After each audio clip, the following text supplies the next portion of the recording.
अस्सलाम वालेकुम फ्रेंड्स, आज हम एक वीडियो रिव्यू करने जा रहे हैं जिसमें डॉक्टर जाकिर नाइक साहिब बताएंगे कि लीडर की क्या खसूसियत होनी चाहिए और हमें कौन सा लीडर सेलेक्ट करना चाहिए और हमें किसे वोट देना चाहिए। इसके अलावा डॉक्टर जाकिर नाइक साहब ने एक वाक़े का तज़किरा किया है जिसमें उन्होंने बताया है कि डॉक्टर इसरार अहमद साहब जब इलेक्ट हुए थे तो फिर उन्होंने सियासत से इस्तीफ़ा क्यों दे दिया था।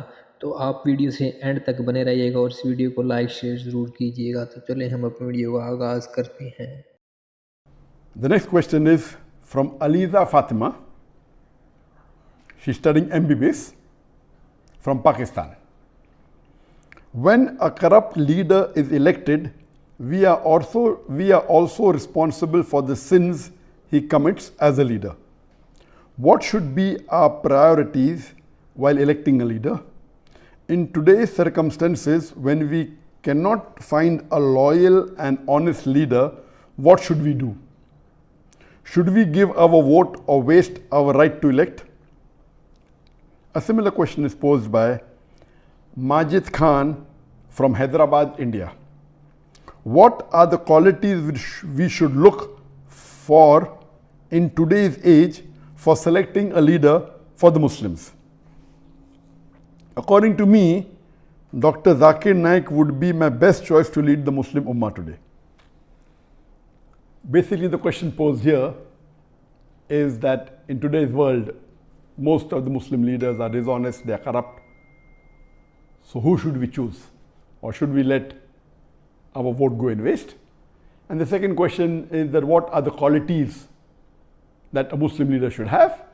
And the brother suggested that I should be the leader, which will come to it later on, which I'll answer inshallah. As far as what should the qualities of a Muslim leader be, is the best exemplary Muslim leader in the world is our beloved Prophet Muhammad. That's the reason Michael H. Hart, he places him number one in the list of 100 most influential human beings in the history of humankind.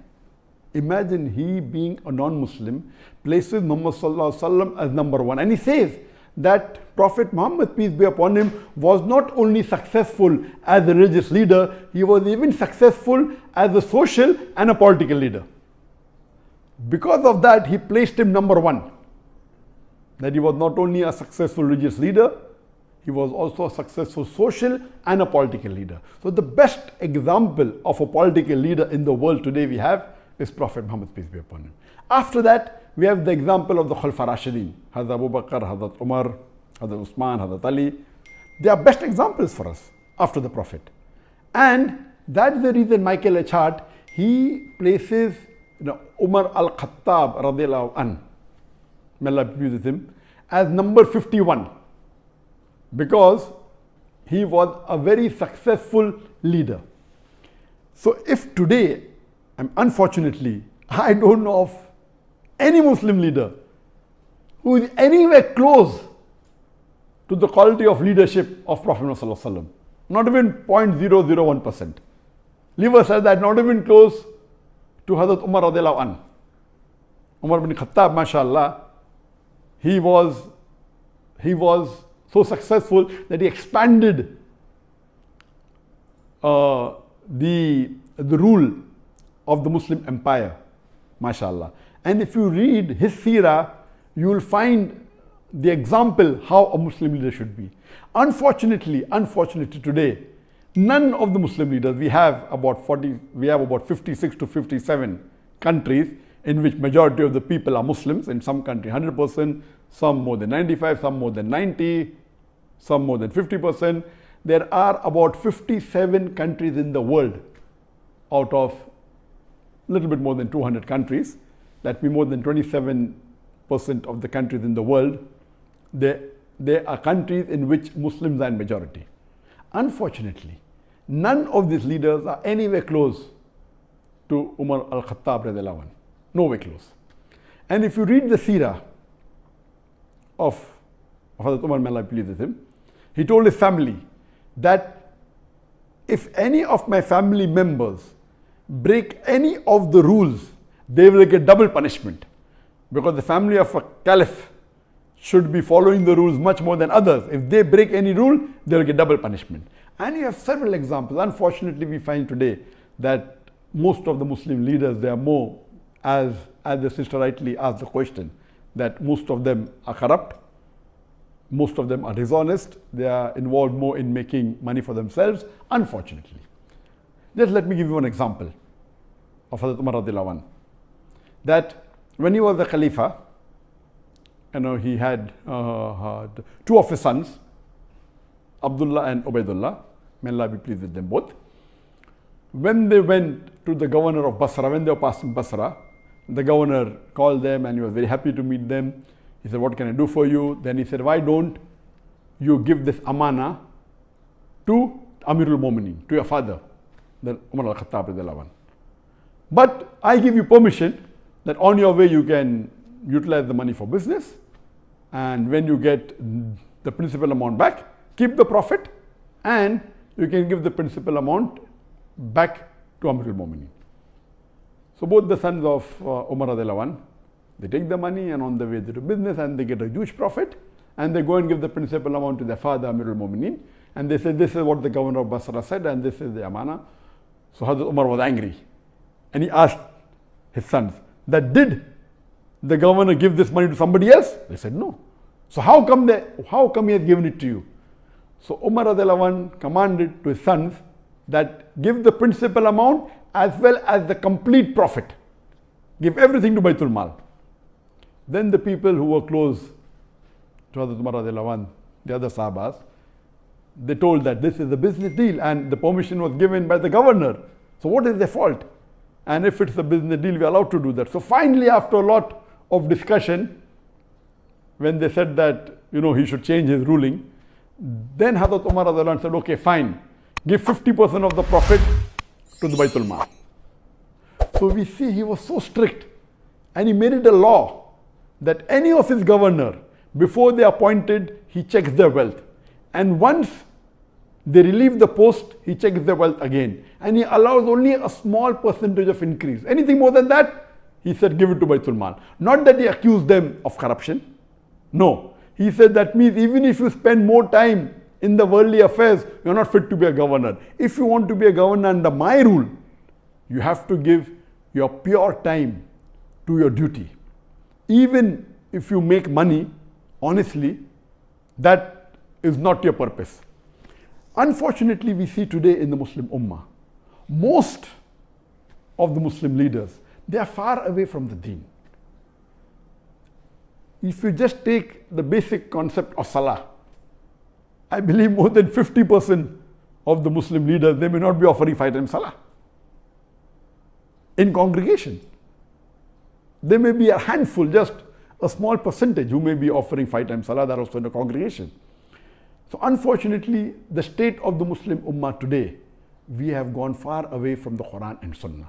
That's the reason we have today, that the situation that the Ummah is in today, because we have gone far away from the Quran and the Sunnah, we have gone far away from the teachings of Allah subhanahu wa ta'ala and the teachings of beloved Prophet Muhammad sallallahu alaihi wasallam. And I do agree with the sister that today, unfortunately, the choice that we have is so limited, and unfortunately most of them would not fit the criteria of how a Muslim leader should be as per the Quran and Sunnah.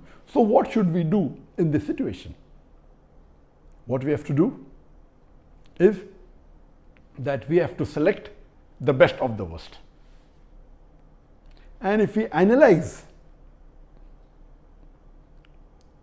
as I mentioned, that almost all the leaders, they don't have the qualities that a true Muslim leader should have, like Hazrat Umar radiallahu anh, or even a small percentage, not even 2% of the quality of Hazrat Umar radiallahu anh. So what we have to do, we have to select the best of the worst. And I do agree with the sister that almost all of the Muslim politicians, they are corrupt, whether it be financially, whether it be with Iman, they are, almost all. There may be 1 or 2 or 3 exceptions to the rule. So what should we do in this situation? As I mentioned, we should select the best of the worst. Number 1, according to me, is that select that Muslim leader who is becoming a leader on the Islamic card. That he's proud to be a Muslim and he says that I will I'm proud to be a Muslim and I will uphold the Islamic law. Whether he does or not is secondary. Because in today's world, the basic rule for a politician today, unfortunately, is that he has to maintain his chair by hook or by crook. It may go against his set of rules, it may go against his deen, it may go against his family. As long as he is sitting on the chair, he is happy. So he will do anything to maintain his chair. Because of this reason, my first advice is that if two Muslim leaders are standing, select that Muslim leader who openly says that he is proud to be a Muslim and he is coming on the Islamic card. He may or may not be a practicing Muslim, that is secondary.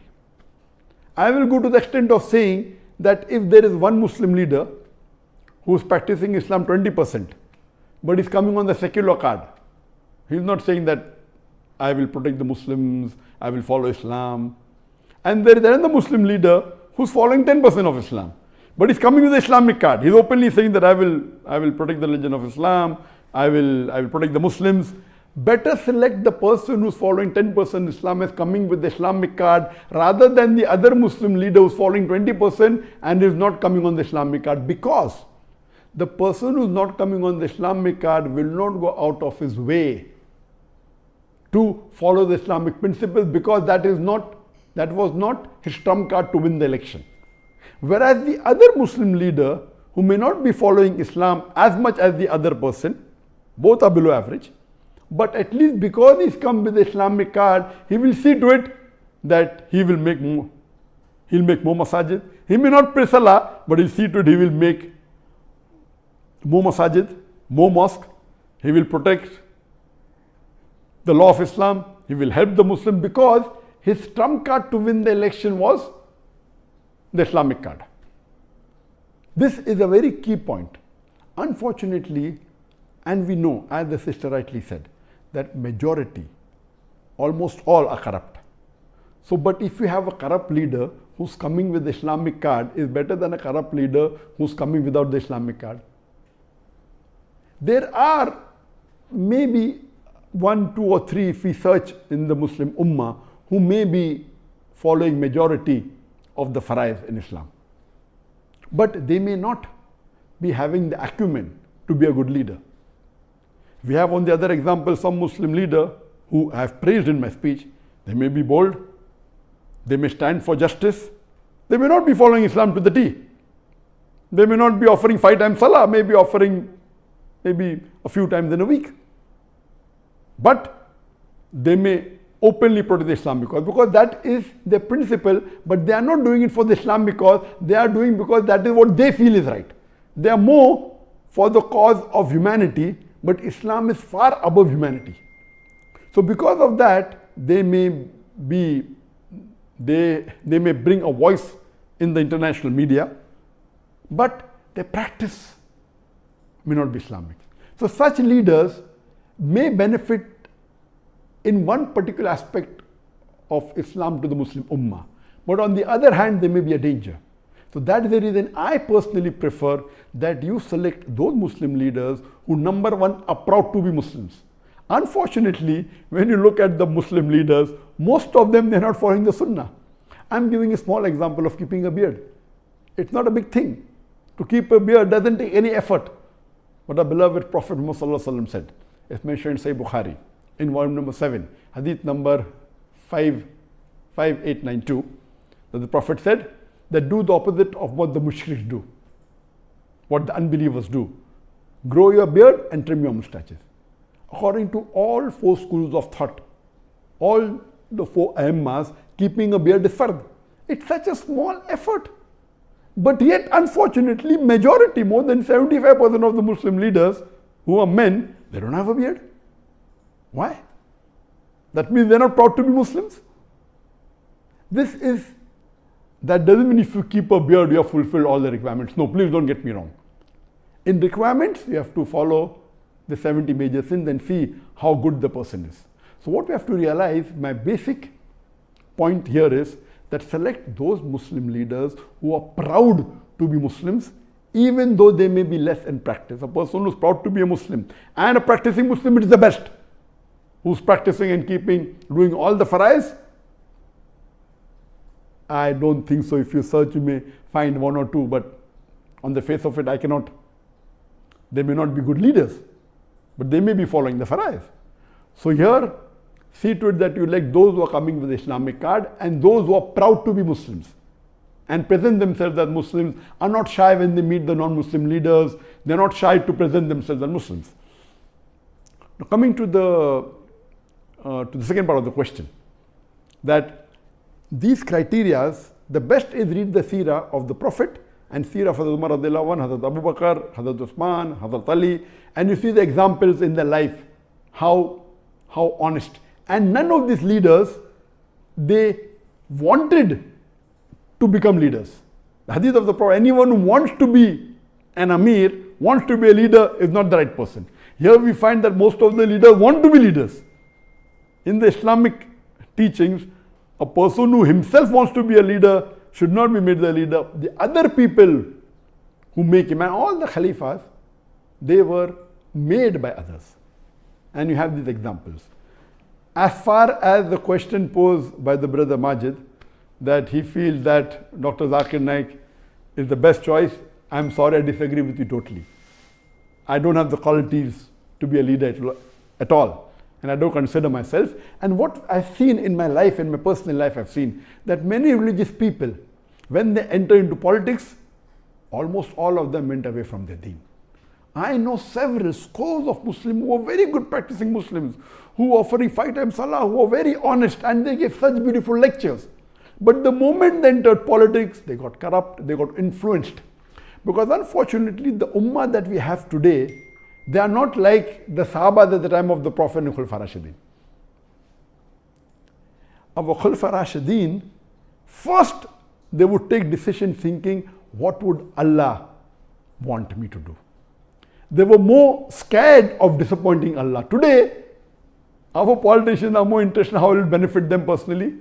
They don't want to disappoint the vote bank. The Khulafa Rashidin, they did not want to disappoint Allah. They would take a decision which would be completely against them, as long as it pleases Allah. As Allah says in the Quran in Surah Nisa chapter 4 verse number 135, that Ya ayyuhalladhina amanu, oh you believe, stand out for justice as witness to Allah subhanahu wa ta'ala, even if it be against yourself, against your parents, against your kitokin, against the rich or poor. Allah protects all. So such type of quality, there were many times the question was asked to me in India that why don't I enter politics? And I said that, why do you want to become enemy?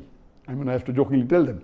Because in today's world, if you enter politics, there are high chances that you will spoil your akhirah.